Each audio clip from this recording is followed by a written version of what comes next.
Tere kuulama, uudised eetris ja stuudios Rohke Debelak. Rahandusministeerium annab teada, et ülevaade riigi rahavarudest on nüüd olemas ja kui kunagi peaks tulema veel raskemad ajad, siis võib võtta veel laenu. Kui aga laenu lõpuks enam ei anta, siis tehakse ministeeriumide eelarve numbrites oluline mööndus ja Rahandusministeerium aktsepteerib eelarve summade teatud osa kasutamist kasiinodes, et nii tagada hädakorral võimalus lisaraha teenimiseks. Täna paneb valitsus täpselt paika, kui suur protsent ühe või teise ministeeriumi eelarvest tohib kasiinos kasutada, samuti pannakse paika kord, kes ministeeriumi töötajatest hakkab kasiinos mängimas käima.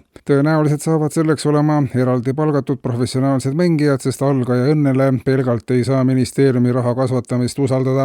Läbirääkimised kasiinodega on samuti alanud ja korraldamisel on ka vähem pakkumine kasiinoketi rajamiseks kõikidesse ministeeriumidesse. Tegemist oleks mõne riigistatud kasiinoketiga, nii jääks raha ka nii kaotusi kui võidu korral ikkagi riigile.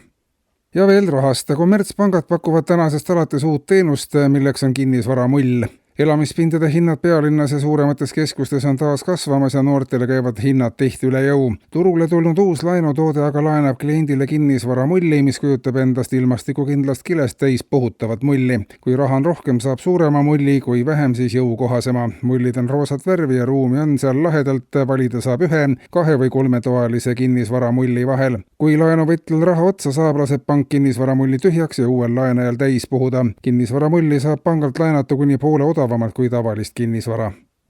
Ja poliitikast. Keskerakonna ja EKRE ühine pressiteenistus annab teada, et e-hääletajate suur hulk annab põhjust nõuda e-hääletamise lõpetamist ja valmis on saanud järjekordne pöördumine.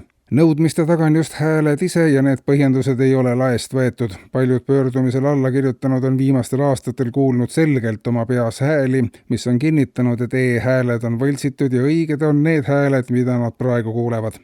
Hääled on ise käskinud ja kutsunud korduvalt mitmeid inimesi sellele avalikult tähelepanu juhtima. Pöördumises märgitakse, et kui e-hääli ei saa keegi kontrollida, siis peas kõlavaid hääli pole jällegi võimalik ignoreerida.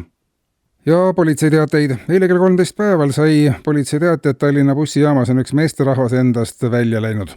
Pealtnägijate sõnul ootas mees bussi 3. tundi ja läks ootamatult endast täiesti välja, nööpis esmalt lahti palitu, viskas seljast pintsaku ja pluusi, võttis seejärel lahti kõhunööbid ja läkski endast välja, pärast mida suundus joostes Tartu suunas. Sündmus viis enamiku pealtnägijatest omakorda endast välja, koha pealt leidiski politsei enam kui 100 endast välja läinud inimese kesta. Ühiskonnateadlaste sõnul minnakse Eestis endast välja üha sagedamini ja seda ka poliitringkondades, mis omakorda viib ka valijad endast välja. Teadlased kardavad, et lõpuks on kõik ainult enda eest väljas.